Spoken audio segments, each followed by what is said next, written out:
Hello everyone. तो आज हम पढ़ने वाले हैं बायो इन्फॉर्मेटिक्स का बहुत ही इम्पोर्टेंट डॉट मैट्रिक्स मेथड। तो जो डॉट मैट्रिक्स मेथड है इसको हम डॉट प्लॉट मेथड भी बोलते हैं। ये ग्राफिकल मेथड होता है, इसको हम क्या बोलते हैं? डॉट प्लॉट मेथड भी बोल सकते हैं। ये एक ग्राफिकल मेथड है और सीक्वेंस अलाइनमेंट, ये भी सीक्वेंस को अलाइन करने का ही एक मेथड है। जैसे ग्लोबल और लोकल थे तो इसमें हम ये ग्राफिकल रिप्रेजेंटेशन होता है। इसमें क्या करते हैं, हम दो सीक्वेंस होते हैं उसको हम प्लॉट करते हैं। जैसे कि एक सीक्वेंस हमने यहाँ लिखा, एक सीक्वेंस हमने यहाँ लिखा और फिर हम उसको हम ऐसे यहाँ पर प्लॉट करते हैं। अभी आगे देखेंगे हम। अब इसमें क्या होता है, एक सीक्वेंस को हम हॉरिजॉन्टली लिखते हैं एक्सिस पे और एक सीक्वेंस को हम वर्टिकल एक्सिस पे लिखते हैं और फिर उसमें सिमिलरिटीज फाइंड आउट करते हैं। अब जब इसमें हम डॉट से हम समझ रहे हैं, इसमें हम डॉट्स लगाते होंगे। तो जो हम डॉट्स लगाते हैं तो हम इसमें डायगनली जो डॉट्स एक दूसरे से मैच कर रही होती हैं, तो उस मैच करने का मतलब होता है कि सीक्वेंस में सिमिलैरिटी है। और जहाँ पर गैप्स आ रहे होते हैं, डॉट्स मैच नहीं कर रही, तो मतलब सीक्वेंस में या तो कुछ इंसर्ट हुआ होगा या डिलीट हुआ होगा। और वहाँ पे हमको थोड़ा देखना पड़ता है कि गैप इंट्रोड्यूस करने हैं या फिर कैसे अलाइन करना है, सीक्वेंस को मिसमैच करना है, गैप्स करने हैं।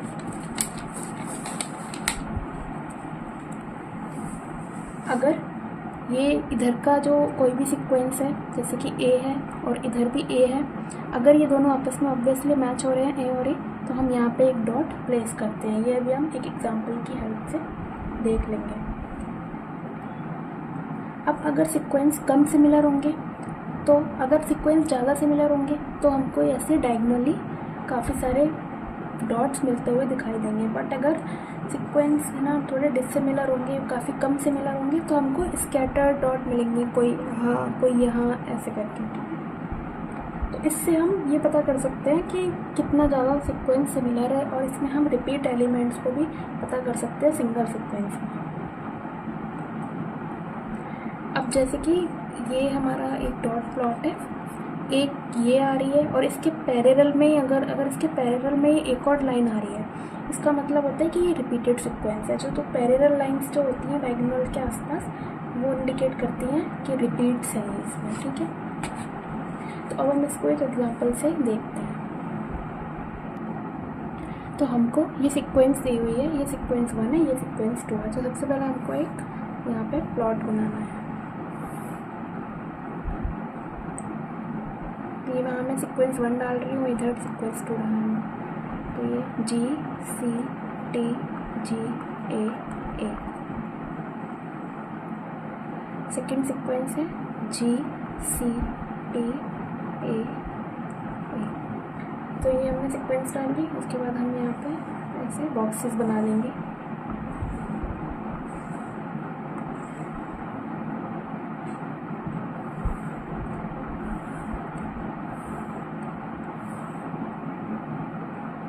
ठीक है।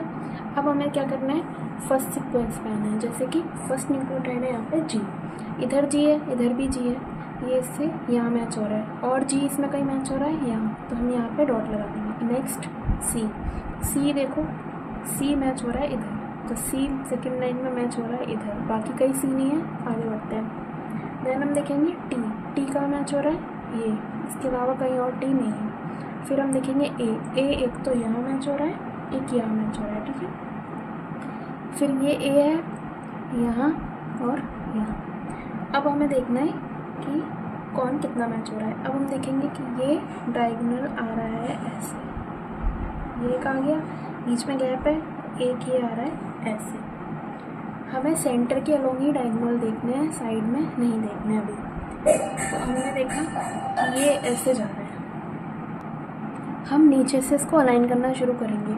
जैसे कि ये A है, ये डायगोनल पे आ भी रहा है और ये किससे मैच कर रहा है, A से, तो A हो गया। सेकंड में है A, ये किससे मैच कर रहा है, A से, ये हो गया A। देन हम देखेंगे यहाँ पे गैप आ गया है, ठीक है। अब हम यहाँ पे कैसे पहुँच सकते हैं, हम यहाँ से पहले इधर जाएं और फिर ऐसे ऊपर जाएं, तो ये डायगोनल कंप्लीट हो सकता है। तो हम यहाँ से पहले ऐसे गए, इसके बाद हम ऐसे गए।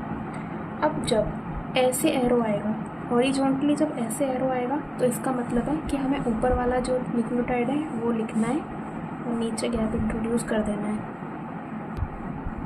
अगर ये हम ऐसे जा रहे होते तो हमें ये साइड वाला वर्टिकल एक्सिस वाला न्यूक्लियोटाइड लिखते, यानी कि ए लिखते नीचे और ऊपर गैप इंट्रोड्यूस कर देते। हम इसमें जा रहे हैं ऐसे, तो हमने इसलिए जी लिख दिया और नीचे गैप इंट्रोड्यूस कर दिया। देन हम यहाँ पहुँच गए। यहाँ पे देखो टी से मैच कर रहा है, सी जो है वो सी से मैच कर रहा है, और जी जो है वो जी से मैच कर रहा है। तो ये हमारी अलाइनमेंट कंप्लीट हो चुकी है। अभी हम एक दूसरा एग्जांपल और देख लेते हैं। तो ये हमारा सेकंड एग्जांपल है। टेबल मैंने बना लिया, अब हम इसको मैच करना है। अब देखो जी जो है, जी यहाँ पे है और कहाँ है, यहाँ है और यहाँ है। जी हमने मैच कर दिया। अब हम ए देखेंगे, ए से यहाँ मैच कर रहा है और यहाँ कर रहा है और यहाँ भी कर रहा है। सी ये रहा यहाँ, टी ए,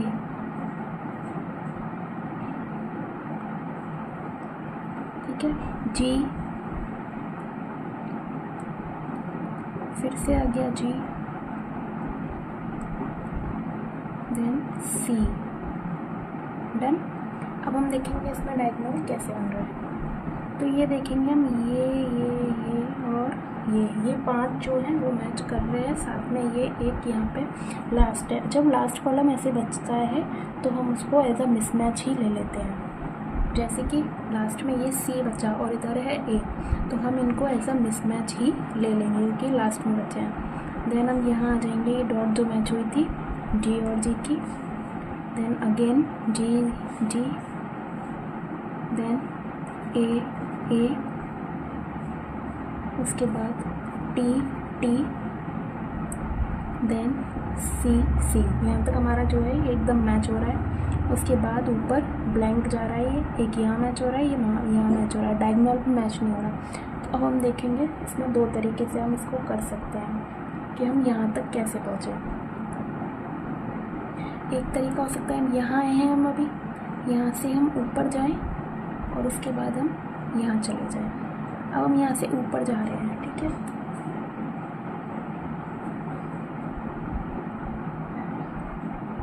तो यहाँ बीच में एक गैप हमको मिल रहा है। अब मैंने बताया था अगर ऊपर वाला साइन आए तो नीचे ये वाला लिखते हैं नीचे वाला, और ऊपर गैप देता है। तो मतलब ऊपर तो गैप आएगा पहले और नीचे यहाँ पे क्या है, ए को लिख देंगे हम। देन हम कहाँ पहुँच गए, यहाँ पहुँच गए, जी और जी। मतलब हमारा ये एक गैप आ रहा था बीच में, यहाँ तो हम पहुँच गए, ये एक गैप आ रहा था बीच में, और यहाँ पे क्या था, ए था और एक गैप आ रहा था। तो अब हमने ऊपर वाला एरो यूज़ किया है, तो हम ऊपर नीचे लिखेंगे ए और ऊपर गैप इंट्रोड्यूस कर देंगे। देन हमारा क्या बचेगा, जी और जी। उसके बाद हम कहाँ आए, लेफ़्ट में आए, एंड का यहाँ तक हो गया, एंड करना है हमको। अब हमने साइड वाला एरो यूज़ किया, तो मतलब ऊपर लिखेंगे नीचे गैप आएगा, ऊपर हम लिख देंगे ए और नीचे आ जाएगा गैप। तो एक तरीका तो ये हो गया। दूसरा तरीका इसमें हो सकता था कि हम कैसे जाते, हम यहाँ तो हैं ही ऑलरेडी, हम पहले यहाँ लेफ़्ट में जाते, उसके बाद हम ऊपर जाते। ऐसे करते तो क्या होता, यहाँ तक सेम रहता, उसके बाद मैं इसको यहाँ लिख देती हूँ सी, यहाँ तक तो ये पूरा सेम ही रहता। उसके बाद क्या होता, हम क्या कर रहे हैं, पहले लेफ़्ट में जा रहे हैं, मतलब ऊपर वाला लिखा जाएगा और नीचे वाला डैश आएगा। तो ऊपर वाला क्या है, यहाँ पे इस बॉक्स में जी लिखा जाएगा, नीचे गैप आ जाएगा। हम कहाँ पहुँचे फिर, ए में पहुँचे, ए से मैच कर दिया, ठीक है। ए में पहुँच के यहाँ डॉट ए था, मैच कर दिया। फिर हम गए ऊपर। अब ऊपर गए हैं तो कौन सा होगा, ऊपर गए हैं तो नीचे वाला लिखा जाएगा और ऊपर वाला खाली रह जाएगा। ऊपर वाला खाली रह जाएगा यानी डैश, और नीचे जी आ जाएगा। तो इस तरह से ये 2 केस बन जाएंगे। तीसरा केस ये होता कि हम इनको मिसमैच करके ये पूरी लाइन मिला दें, इनको मिसमैच कर दें, ए को जी के साथ, जी को ए के साथ, बाकी तो ये जैसा जा रहा है वैसा जाएगा। तो इस तरह से 3 केस इसमें बन गए।